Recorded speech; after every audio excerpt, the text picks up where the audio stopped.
दोस्तों नमस्कार। आज ट्रांसफॉर्मेशन यानी बदलाव का जिक्र नहीं, आज तो टकराव का जिक्र। आज उन बातों का जिक्र जिसके जरिए भारत की राजनीति में पहली बार अगर बदलाव आप देखेंगे तो वो सिर्फ राजनीतिक बदलाव नहीं होगा, वो बदलाव इस देश की सामाजिक, सांस्कृतिक और आर्थिक परिस्थितियों से जुड़ा होगा। और अगर राजनीति अपने में कामयाब हो गई जो सत्ता की हथेली पर है, तो फिर इस देश के लोकतंत्र को कोई हड़प ले जाएगा। यह बड़ा मुश्किल सवाल है।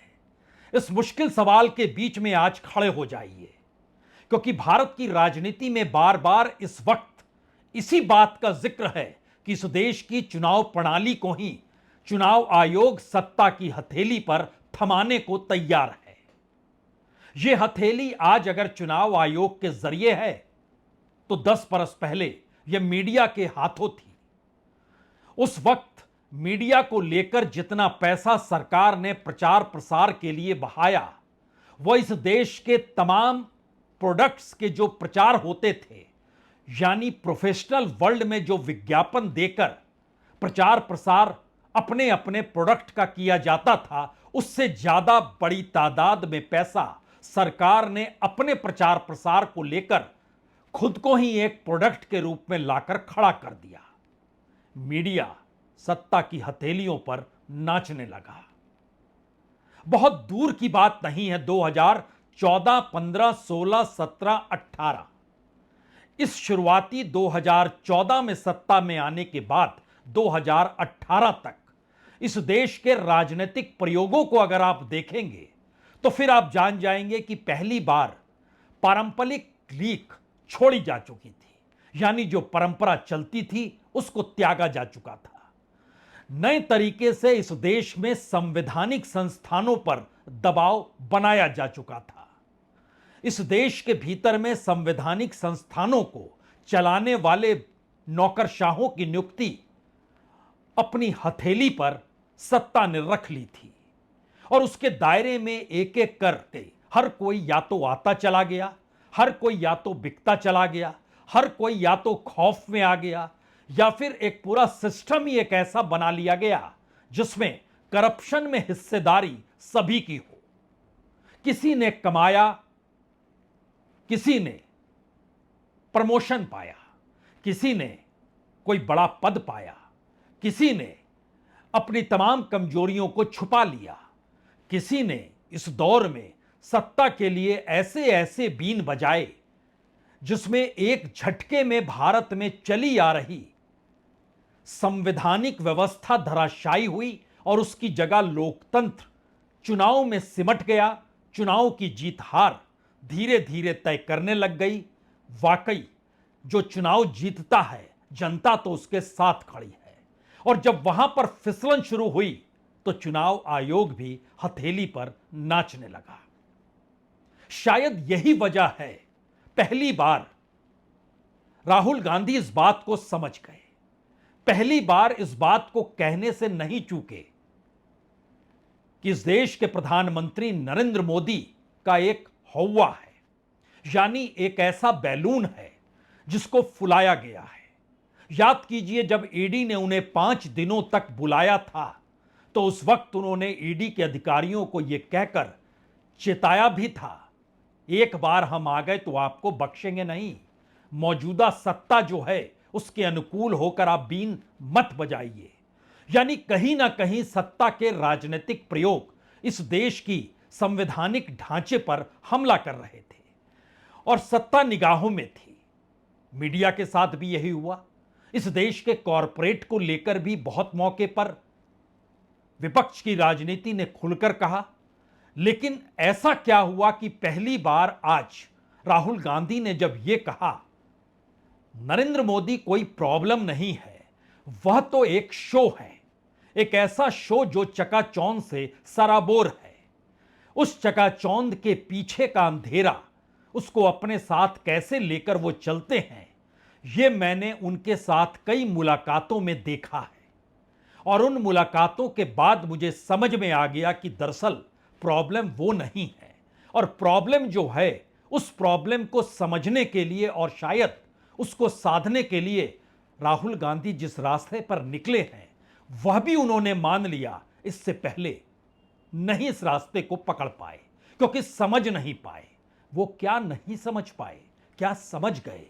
क्यों राहुल गांधी कह रहे हैं मोदी प्रॉब्लम नहीं है, वो कोई हवा नहीं है, ऐसे कहने की जरूरत क्यों पड़ गई? हमें लगता है शुरुआत में राहुल गांधी की कही आज की बात को पहले सुनिए। नरेंद्र मोदी कोई बड़ी प्रॉब्लम नहीं।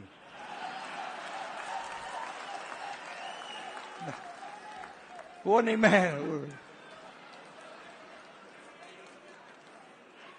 मैं आपको बता रहा हूं, ये आपने अपने सिर पे चढ़ा रखा है, कोई प्रॉब्लम नहीं। ये जो मीडिया वाले हैं इन्होंने बना रखा है, इसका गुब्बारा बनाया, कोई प्रॉब्लम नहीं।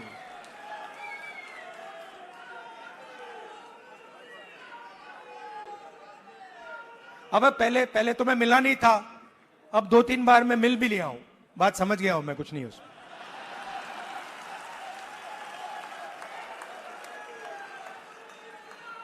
शो पूरा शो है, दम नहीं है, बता रहा हूं। आप लोग मिले नहीं हो, मैं मिला हूं, बैठा हूं कमरे में।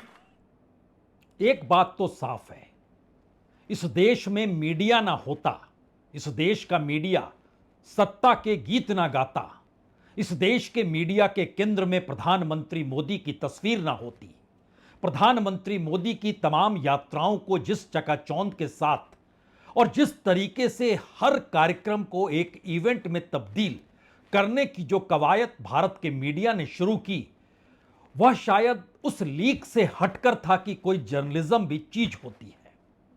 और चूंकि प्रधानमंत्री मोदी के इर्द गिर्द देश के तमाम मंत्रालयों का बजट रेंगने लगा, प्रचार प्रसार उन्हीं पर फूंका जाने लगा, तो स्थितियां तो ऐसी आएंगी ही जहां पर मंत्रालय कोई हो, मंत्री कोई हो, काम प्रधानमंत्री के ही इर्द गिर्द रहेगा। यानी जिस शो ऑफ का जिक्र हो रहा है वो दरअसल वैसी ही तस्वीर है। अगला सवाल यहां पर है कि मीडिया अनुकूल हो गया, और आपके लिए कुछ फैक्ट्स और बता दें।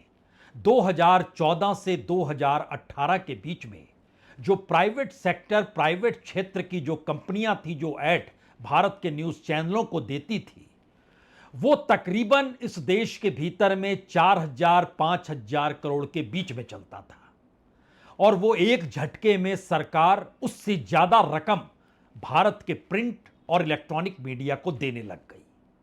तो जाहिर है उस दिशा में कौन जाएगा जहां जर्नलिज्म के आश्रय पैसा कमाया जाए। तो बिजनेस मॉडल सरकार के गुणगान का बन गया, संपादक मालिक उनकी चौखट पर जाकर खड़े हो गए। यह पहला प्रयोग था, और इस प्रयोग के छांव तले इस देश के भीतर आप कह सकते हैं नोटबंदी, आप कह सकते हैं जीएसटी, आप कह सकते हैं कॉरपोरेट सेक्टर का मीडिया में आना, आप कुछ भी कह सकते हैं।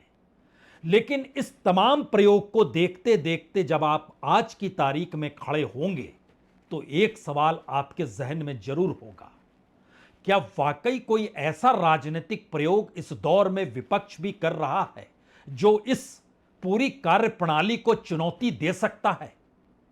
क्योंकि बीते 10 बरस में तो कभी नहीं लगा, कांग्रेस हो या विपक्ष की कोई पॉलिटिकल पार्टी हो, कोई विजन भी नजर नहीं आया जहां पर लगे कि जी नहीं, चुनौती दे रहे हैं। ऐसी स्थिति तो आई नहीं। फिर ऐसा इस वक्त क्या है? यह वाकई महत्वपूर्ण है, क्योंकि उन्होंने इस बात का जिक्र किया कि मैंने 2-4 मुलाकातें की। मुलाकातों की तस्वीर इस तरीके से आपने मीडिया के जरिए ही देखी।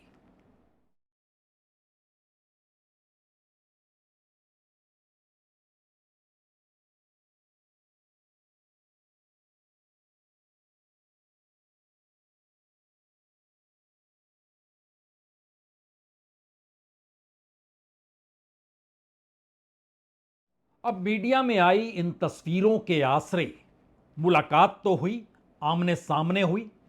एक तरफ सत्ता पक्ष के नेता के तौर पर प्रधानमंत्री मोदी, दूसरी तरफ विपक्ष के नेता के तौर पर राहुल गांधी पार्लियामेंट के भीतर आमने सामने भी खड़े हुए।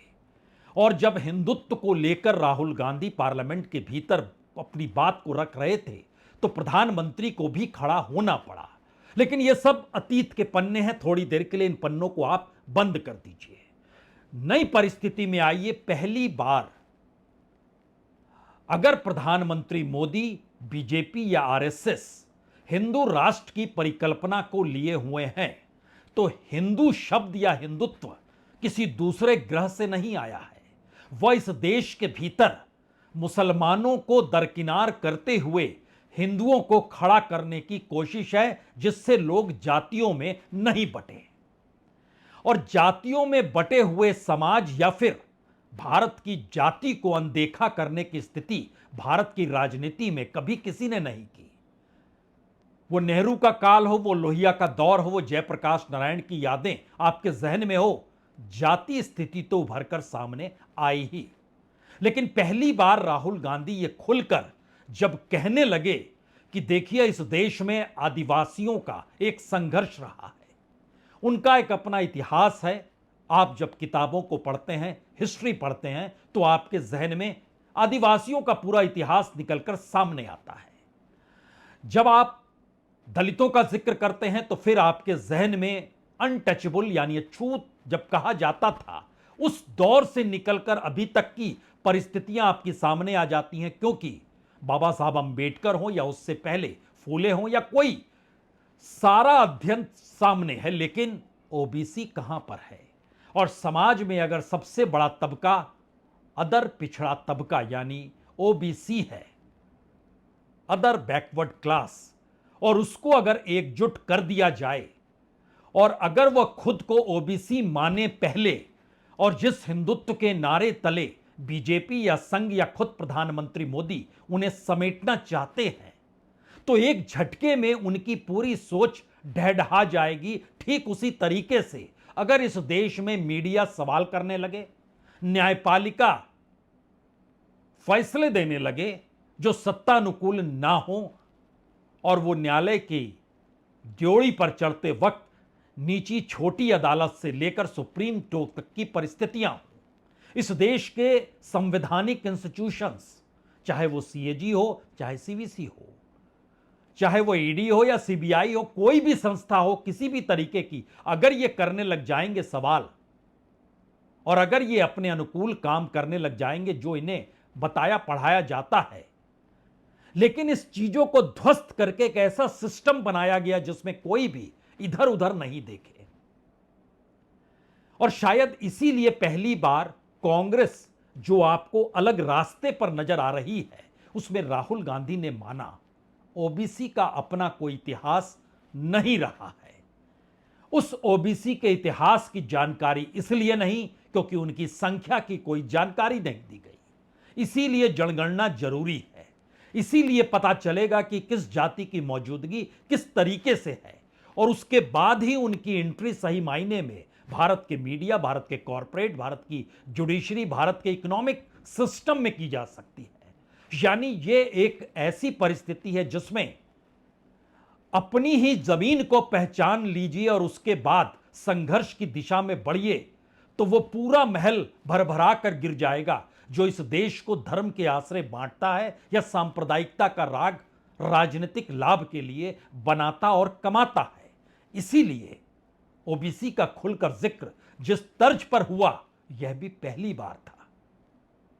दलितों की हिस्ट्री है, दलितों की हिस्ट्री है ना? देश के दलितों को अंबेडकर जी ने उनकी हिस्ट्री समझाई। और अगर आप आज दलित से पूछें कि भाई आपकी हिस्ट्री क्या है, वो आपको 3000 साल की हिस्ट्री बता देगा। वो आपसे कहेगा देखिए हमें अछूत कहा जाता था, हमें बाहर रखा जाता था, हमें मारा जाता था। एक सेकंड में आपको बताएगा। आप वही सवाल आदिवासियों से पूछो आपकी हिस्ट्री क्या है, वो आपको बता देगा। मगर अगर आप ओबीसी से पूछो कि भैया आपकी हिस्ट्री क्या है, आप जवाब नहीं दे पाते हो। इसका कारण है आपकी हिस्ट्री को आरएसएस और बीजेपी ने मिटाया है।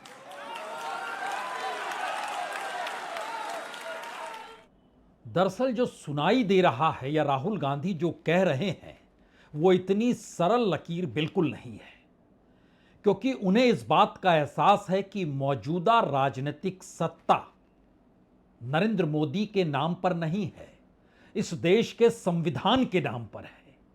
और संविधान को ही अगर राजनीतिक सत्ता ने संविधान की शपथ लेते हुए संविधान को अपनी सत्ता के बचाने के लिए हथियार के तौर पर प्रयोग करना शुरू कर दिया तो फिर क्या बचेगा। इसीलिए शायद डर या हौवा या जो पूरा हिस्सा क्रिएट किया गया प्राइम मिनिस्टर मोदी को लेकर, इसीलिए राहुल गांधी जिक्र कर रहे हैं। दरअसल उनमें इतना दम नहीं है, क्योंकि भारत की राजनीति ने इससे पहले किसी भी प्रधानमंत्री को इस तर्ज पर नहीं देखा जिस रास्ते इस देश के तमाम इंस्टीट्यूशंस, मीडिया या कहें डेमोक्रेसी के तमाम पिलर्स को सत्ता ने खुद को बनाए और टिकाए रखने के रास्ते पर लाकर खड़ा कर दिया है।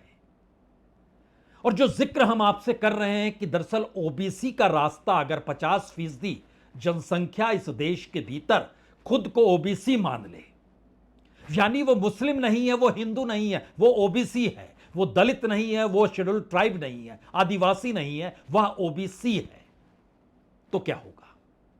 यानी इस देश के भीतर वह राजनीतिक दल राज करेगा, ओबीसी जिसके साथ खड़ा होगा, या फिर इस देश के भीतर में जो पूरी आर्थिक प्रक्रिया है और इस देश के जो संस्थान हैं, उन संस्थानों में ओबीसी की भागीदारी क्या उनके भीतर के मुश्किल हालातों को राजनीतिक सतह पर लेकर आएगी और पार्लियामेंट के भीतर और बाहर इस देश के उन 50% लोगों के मुद्दों की बहस राजनीतिक तौर पर, आर्थिक तौर पर, सामाजिक तौर पर और सांस्कृतिक तौर पर हर तरीके से क्या होने लग जाएगी। क्योंकि हम आपसे एक जिक्र कर रहे थे ना कि दरअसल प्रधानमंत्री मोदी हिंदू राष्ट्र की कल्पना करते हैं। राहुल गांधी ने इसे आज दोहराया भी है। मोदी जी कहते हैं हिंदू इंडिया, हिंदू इंडिया कहते हैं। 50% हिंदू तो आप हो। अगर हिंदू इंडिया है और 50% आप हो, तो मीडिया में आपका एक आदमी क्यों नहीं है? कॉर्पोरेट इंडिया में आपका एक आदमी क्यों नहीं है? औरत क्यों नहीं है? मीडिया के एंकर्स की लिस्ट निकालो। ओबीसी नाम दिखा दो मुझे, कहां है? बड़े बड़े पत्रकारों के नाम निकालो। ओबीसी कहां है? कौन है वहां पे? अदानी ओबीसी है क्या? आपकी पूरी की पूरी जमीन उसको दी जा रही है, पूरी की पूरी आपकी जमीन ओबीसी, दलित, आदिवासियों की जमीन छीन छीन कर अदानी को दी जा रही है, अंबानी को दी जा रही है, टाटा को दी जा रही है, इन लोगों को दी जा रही है। इनके सिस्टम में कोई ओबीसी है ही नहीं, दलित है ही नहीं, आदिवासी है ही नहीं। आप कह सकते हैं अगर यह स्थिति आ गई तो भारत की राजनीति के तौर तरीके बदल जाएंगे। भारत में अभी तक जिन मुद्दों के आश्रय राजनीति की जाती थी, उसमें अगर आप ध्यान दीजिए तो आदिवासी बहुल इलाकों में आदिवासियों के मुद्दों का जिक्र होता है, दलित बहुल इलाकों में दलितों के मुद्दों का जिक्र होता है, अल्पसंख्यक यानी मुस्लिम बहुल इलाकों में मुस्लिमों के मुद्दों का जिक्र होता है। और जहां पर परसेंटेज ऑफ वोट एक दूसरे से जुड़ते हुए दिखाई दें और सत्तानुकूल हो जाएं, जैसे एमवाई का खेल बिहार के भीतर मुस्लिम और यादव, यही परिस्थिति उत्तर प्रदेश में मुस्लिम यादव की रही। उसमें नया छौंक अखिलेश यादव ने पीडीए करके दिया, उसमें पिछड़ा पी से उन्होंने साफ तौर पर जोड़ दिया, डी से दलित ही है और ए से अल्पसंख्यक है। यानी यादव एमवाई का जो समीकरण था वो पीडीए में ट्रांसफर हो गया। और इस पूरी परिस्थिति में कांग्रेस ने इसकी व्यापकता को भारत की इकोनॉमी से जोड़ दिया और अपने तौर पर यह जब सारी परिस्थिति सामने खुलकर खड़ी हो गई तो इस मौजूदा राजनीतिक सत्ता को तो सत्ता में बने रहना है। शायद इसीलिए यह सवाल बड़ा हुआ। इससे पहले कांग्रेस कभी भी जाति की राजनीति ऐसे खुलकर नहीं करती थी। जाति जनगणना नहीं की गई, जाति जनगणना होनी चाहिए, तमाम बातों का जिक्र आज राहुल गांधी कह रहे थे, कर रहे थे कि मैं समझ नहीं पाया क्योंकि उनका कोई इतिहास नहीं है। लेकिन दूसरी तरफ अगर इस देश के भीतर मौजूदा राजनीतिक सत्ता ये ठान ले और ठानते हुए जो वो दिखा रही है तस्वीर जो बिहार के जरिए निकली है, उसमें आज इलेक्शन कमीशन ने एक प्रेस नोट जारी किया उस प्रेस नोट के भीतर क्या लिखा हुआ है? उसमें बहुत साफ तौर पर लिखा हुआ है कि बिहार में 65,20,000 वोट कम हो गए हैं। जी, 65,20,000 वोट कम हो गए क्योंकि इन्होंने फॉर्म भरा ही नहीं। जिन्होंने फॉर्म भरा है उनकी तादाद जो है 7,23,00,000 है। अब आप कहेंगे 7,23,00,000 वोट तो भरे जा चुके हैं और 65 लाख अगर नहीं है तो इससे क्या असर पड़ेगा? और इलेक्शन कमीशन तो कह रहा है कुछ वक्त तो देंगे। यकीनी तौर पर वो 1 महीना वक्त भी दे दे, लेकिन अगला सवाल है क्या वाकई अगर ये 65 लाख लोग हटा दिए जाते हैं और इन लोगों के वोट 2024 के लोकसभा चुनाव में, 2020 के विधानसभा चुनाव में अगर पड़े थे, हालांकि 60% से ज्यादा वोटिंग होती नहीं है और बिहार में लगभग 7 करोड़ वोट में से 4 करोड़ से कुछ ज्यादा ही वोट पड़ते हैं, जो इस बार 2024 के चुनाव में 7 करोड़ 70-80 लाख के लगभग वोटर थे, इस बार 7 करोड़ 23 लाख हो गए, जो इलेक्शन कमीशन का नया डाटा है। और उसमें से 65,20,000 कम हो गए। तो एक क्षण के लिए जरा सोचिए, विधानसभा में आरजेडी को कुल वोट मिले थे 97 लाख, बीजेपी को मिले थे 82 लाख, जनता दल यूनाइटेड को मिले थे 64 लाख, कांग्रेस को मिले थे 39 लाख। अगर ये 65 लाख वोट पड़े तो वो कहीं ना कहीं इन सभी में बटे होंगे। किसके हिस्से में कितने आए, किस रूप में आए, तो यह समझ लीजिए आरजेडी और बीजेपी के बीच सिर्फ अंतर जो था 15 लाख वोट का था विधानसभा में। और अगर आप 2024 के लोकसभा चुनाव में भी आकर खड़े हो जाइए तो जरा समझिए, बीजेपी को वोट मिले थे 88,85,000 और उसको सीटें लोकसभा की मिली थी 12। जनता दल यूनाइटेड को 80,20,000 वोट मिले थे और सीटें मिली थी 12, उसको भी 12 मिली थी। एलजेपी चिराग पासवान की पार्टी को 28 लाख वोट मिले थे और सीटें मिली थी 5। और दूसरी तरफ आरजेडी सिस्टमेटिकली वोटर्स अगर बिखरा हुआ है पूरे बिहार में, किसी एक दो कॉन्स्टिट्यूंसी का जिक्र नहीं है, पूरे बिखरे हुए बिहार के बीच की परिस्थिति को देखिए तो आरजेडी को सबसे ज्यादा वोट मिले थे 95,88,000। जो बीजेपी को 12 सीट मिली उससे भी ज्यादा, लगभग 7 लाख वोट ज्यादा है, लेकिन आरजेडी को जीत मिली सिर्फ 4 सीट पर। और अगर सिस्टमेटिकली वाकई कोई भी गणित जानने वाला शख्स या कोई भी उस अर्थमेटिक को समझने वाला तत्व कि कैसे एवरेज, कैसे किस किस कॉन्स्टिट्यूंसी में किस रूप में काम किया जाता है, तो फिर चीजें बदल गई। रिजल्ट आपके सामने खड़ा है, क्योंकि 65,20,000 वोट कम हो गए। कांग्रेस को तो 39 लाख, विधानसभा में भी 39 लाख के लगभग लोकसभा में भी वोट मिले। उससे ज्यादा वोट, तकरीबन 30 लाख ज्यादा वोट अगर कट चुके हैं, यानी 65 लाख वोट कट चुके हैं, वो वोट पहले पड़े होंगे, जाहिर है। और अगर पड़े होंगे तो फिर जान लीजिए एक झटके में एवरेज कम हो गया तमाम पॉलिटिकल पार्टीज का। इलेक्शन कमीशन का ये पूरा प्रेस नोट सारी कहानी कह देता है कि दरअसल किसी भी राजनीतिक सत्ता को बड़ा बनाने के लिए उसके नेता का जो पूरा एक हवा क्रिएट किया जाता है, या उसकी जो परछाई लंबी दिखाई जाती है, या लार्जर देन लाइफ जो बनाया जाता है, उसके पीछे यही इंस्टीट्यूशंस होते हैं। वो मीडिया हो सकता है, वो जुडिशरी भी हो सकती है, वो इस देश की नौकरशाही भी हो सकती है, इस देश में चुनाव आयोग भी हो सकता है। इलेक्शन कमीशन का प्रेस नोट देख लीजिए।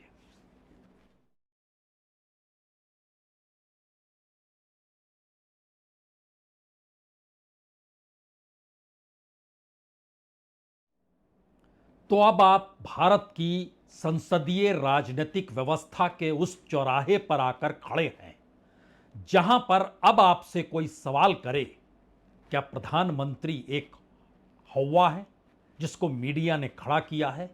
अगर कोई आपसे सवाल करे इस देश में लोकतंत्र क्या खत्म करने की साजिश है जो चुनाव आयोग कर रहा है? अगर कोई सवाल करे कि विपक्ष की राजनीति इस देश में सामाजिक तनाव पैदा करने के लिए काफी है, और अगर आपसे कोई सवाल करे क्या इस दौर में भारत के लोग, आम जन, भारत की उस राजनीति में फंस चुके हैं जिस राजनीति का ओर छोर मौजूदा वक्त में पार्लियामेंट के भीतर ना सत्ता के पास है ना विपक्ष के पास है, तो आप क्या कहेंगे? इसको और अगर बारीकी से आपको समझना है तो सीधे तौर पर समझ लीजिए।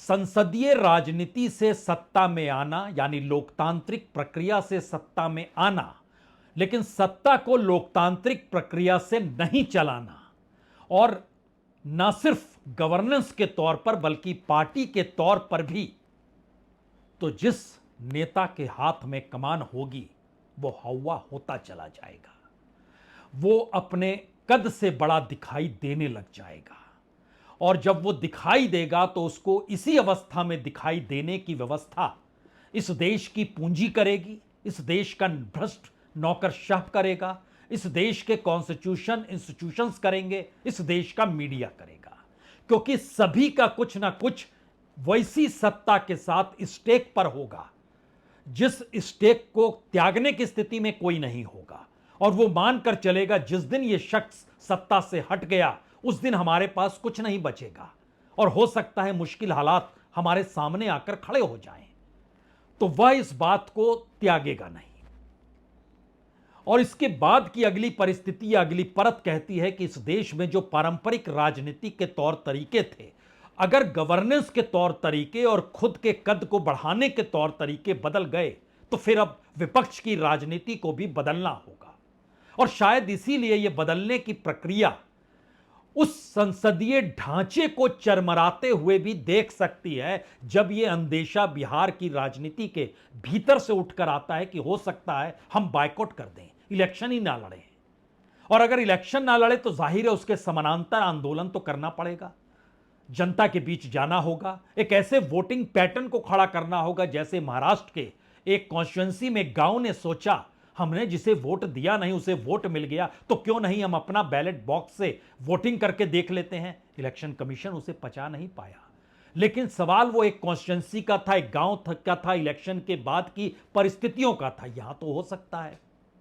और आखिरी परिस्थिति इस देश के भीतर यह है कि पहली बार मुद्दों को लेकर टकराव की परिस्थिति भारत की उस संसदीय व्यवस्था या संसदीय ढांचे पर अब सीधे चोट करने को तैयार है, जहां पर नेता की छवि से ज्यादा बड़ी स्थिति इस देश की जनता और इस देश की जनता से जुड़े हुए सवाल हो सकते हैं। राहुल गांधी इसीलिए 50% से ज्यादा उस ओबीसी को राष्ट्रीय मुद्दा बना चुके हैं। नरेंद्र मोदी इलेक्शन कमीशन को इस देश के लोकतंत्र के रक्षक के तौर पर जिसकी मौजूदगी है उसको अपने अनुकूल करने की स्थितियां पैदा कर चुके हैं। और यह टकराव की परिस्थिति जो भी होगी, लेकिन दांव पर दोनों है। शायद इसीलिए नेता में दम हो या ना हो, लेकिन भारत के संसदीय ढांचे के भीतर संविधान मायने रखता है। लेकिन अगर संविधान को ही नए सिरे से कोई मथना शुरू कर दे, और जो सोचा नहीं गया था इससे पहले संविधान बनाते वक्त भी निर्माताओं ने ना सोचा होगा, ऐसा भी संभव है कि राष्ट्र की परिकल्पना कोई सत्ता बदलने की दिशा में आकर खड़ी हो जाए क्योंकि उसकी सत्ता बची रहे।